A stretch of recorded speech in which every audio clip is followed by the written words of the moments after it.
राधे राधे। आज के अध्याय में हम रसपान करेंगे अपशकुन देखकर महाराज युधिष्ठिर का शंका से घबरा जाना और अर्जुन का द्वारका से लौटना। सूत जी कहते हैं कि स्वजनों से मिलने और पुष्य लोग भगवान श्री कृष्ण अब क्या करना चाहते हैं, यह जानने के लिए अर्जुन द्वारका गए हुए थे। कई महीने बीत जाने पर भी अर्जुन वहाँ से लौट कर नहीं आए तो धर्मराज युधिष्ठिर को विभिन्न प्रकार के अपशकुन दिखने लगे। उन्होंने देखा कि काल की गति बड़ी विकट हो गई है। जिस समय जो ऋतु होनी चाहिए वह उस समय नहीं होती, उनकी क्रियाएं भी उल्टी होती हैं। लोग बड़े क्रोधी, लोभी और सत्य हो गए हैं। अपने जीवन निर्वाह के लिए लोग पापपूर्ण व्यवहार करने लगे हैं। सारा व्यवहार कपट से भर गया था, यहाँ तक कि मित्रता में भी छला गया था। माता पिता, सगे संबंधी, भाई, पति पत्नी में झगड़ा और टट्टा रहने लगा। कलिकाल के आ जाने से लोगों का स्वभाव ही लोभ, दंभ आदि अधर्म से अभिभूत हो चुका था। प्रकृति में भी अत्यंत अरिष्ट सूचक अपशकुन होने लगे थे।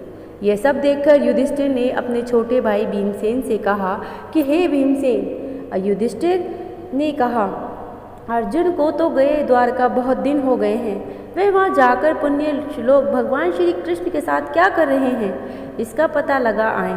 संबंधियों से मिल भी आए, पर अब तक 7 महीने हो चुके हैं, किंतु तुम्हारे छोटे भाई अब तक लौटकर क्यों नहीं आए हैं? इसका क्या कारण है? देवर्षि नारद के द्वारा बताया गया वह समय कहीं निकट तो नहीं आ गया है, जिससे भगवान श्री कृष्ण अपने लीला विग्रह का संवरण करना चाहते थे। उन्हीं भगवान की कृपा से हमें यह राज्य, संपत्ति, स्त्री, प्राण, कुल, संतान और विजय प्राप्त हुई। स्वर्ग आदि लोगों पर अधिकार प्राप्त हुआ। तो हे भीमसेन, तुम तो मनुष्यों के व्याघ्र के बल के समान हो। देखो तो कहीं आकाश पाताल में भूकंप नहीं तो नहीं आ गया है, कहीं किसी के शरीर में भयंकर रोग तो नहीं हो गए हैं। इससे इस बात की सूचना मिलती है कि वह समय शीघ्र ही आने वाला है। प्यारे भीमसेन, मेरी बाई जांग, आँख और भुजा बारंबार फड़क रही है। हृदय जोर से धड़क रहा है। अवश्य ही बहुत जल्दी कोई अनिष्ट होने वाला है। देखो यह सिंहारिन उदय होते हुए सूर्य की ओर मुँह करके सो रही है।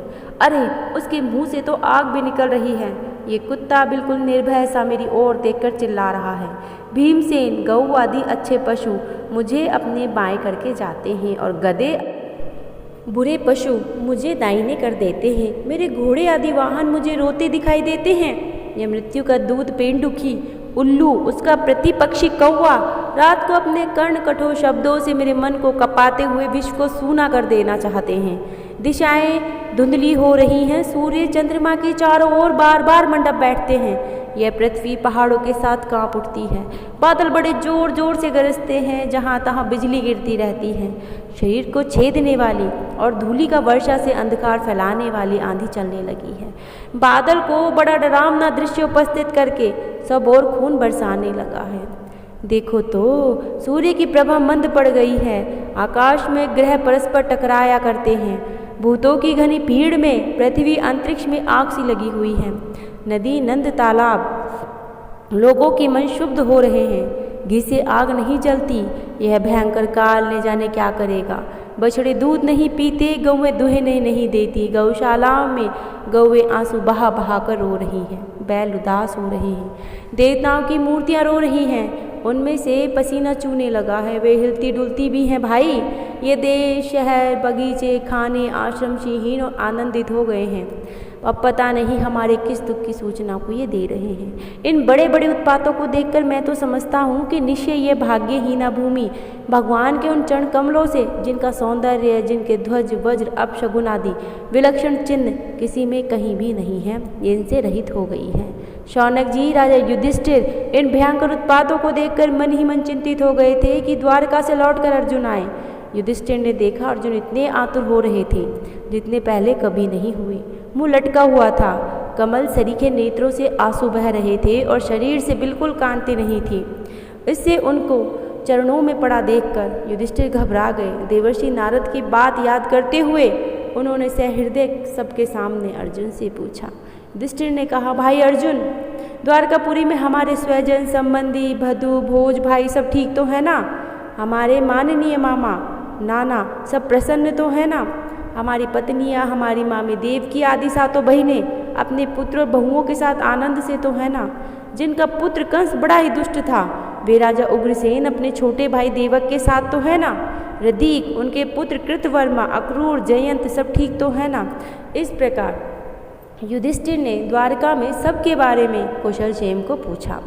भक्तवत्सल ब्राह्मण भक्त भगवान श्री कृष्ण अपने स्वजनों के साथ द्वारका की सुधर्मा सभा में सुखपूर्वक विराजते तो है ना। वे आदि पुरुष बलराम जी के साथ संसार के परम मंगल, परम कल्याण, उन्नति के लिए यदुवंश रूप क्षीर सागर में विराजमान तो है ना। इस प्रकार युधिष्ठिर ने नाना प्रकार से सब तरह से श्री कृष्ण की कुशल क्षेम को पूछा। भाई अर्जुन, यह तो बताओ कि तुम स्वयं तो कुशल से हो ना, तुम मुझे श्रीहीन से क्यों दिख रहे हो? वहाँ बहुत दिन हो रहे हैं, कहीं तुम्हारे सम्मान में किसी प्रकार की कोई कमी तो नहीं हुई? किसी ने तुम्हारा अपमान तो नहीं कर दिया? कहीं किसी ने दुर्भावपूर्ण अमंगल शब्द तुमसे नहीं कहे? अथवा किसी आशा से तुम्हारे पास आए याचकों को उनकी मांगी हुई वस्तु अथवा अपनी ओर से कुछ देने की प्रतिज्ञा करके तो तुम नहीं आए हो? ये सब इस प्रकार से चिंतित होकर युधिष्ठिर ने उनसे पूछा। आगे युधिष्ठिर कहते हैं कि अपने परम प्रियतम अभिन्न हृदय, परम हृदय भगवान श्री कृष्ण तुम रहित हो गए हो, इसी से अपने को शून्य मान रहे हो। इसके सिवाय तुम्हारा दूसरा कोई कारण नहीं होता जिससे तुम्हें इतनी मानसिक पीड़ा हो रही है।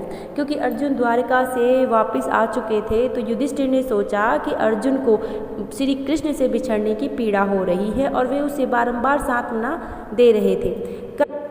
कल हम 15वें अध्याय में रसपान करेंगे श्री कृष्ण से विरह में व्यथित पांडवों का परीक्षित को राज्य देकर स्वर्ग सिधारना। वो अपना सारा राज्य परीक्षित को सौंप करके स्वर्ग को सिधार गए थे। आप सभी को ये अध्याय बहुत अच्छे लग रहे होंगे और आप सभी को श्री कृष्ण जी स्वस्थ रखें, सबके मनोरथ को पूर्ण करें। और अगर आपने चैनल को अभी तक सब्सक्राइब नहीं किया